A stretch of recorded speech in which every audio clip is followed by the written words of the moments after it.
Hello दोस्तों, सबसे राधे राधे। मैं कजरी लेके आई हूँ। बहनी दीदी हरे तो पसंद लागी तो ज़रूर सब्सक्राइब करना भैया। मैं सुशीला लोकगीत हूँ। मिर्जापुर की गलिया मालाए फूलावारिया की सींचे नारी नारी रे सामलिया। एक फूल लाल दूसरा फूल पीला तीसरा फूल नीला रे सामलिया। एक फूल लाल दूसरा फूल पीला तीसरा फूल नीला रे सामलिया।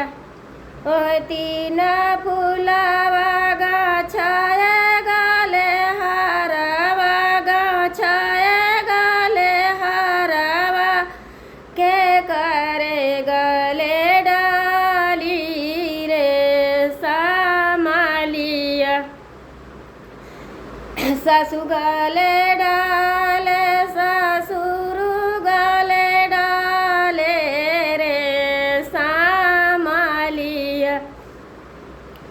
मिर्जापुर की गलिया मालाए फूलवारिया की लाए फूलवारिया की सींचे नारी नारी रे सामलिया। एक फूल लाल दूसरा फूल पीला तीसरा फूल नीला रे सामलिया। वही तीन फूलवा गाछाए गले हरवा गाछाए गले हरवा के करे गले डाली रे सामलिया।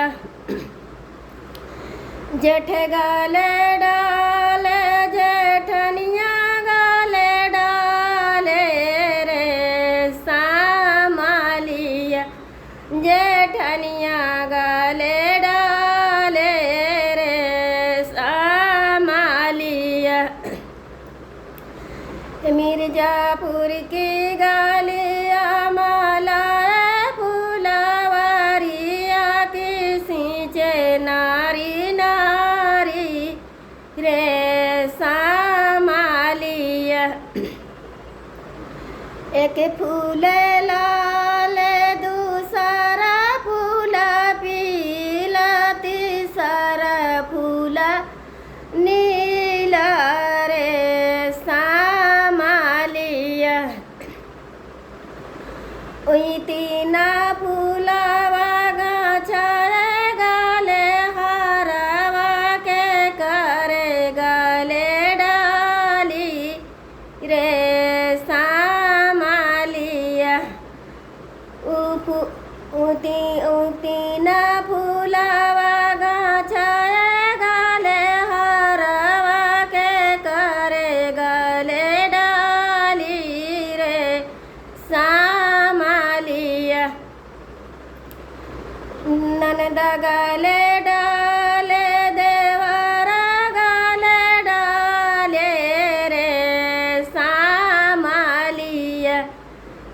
ननद गले डाले देवरा गले डाले रे सामलिया।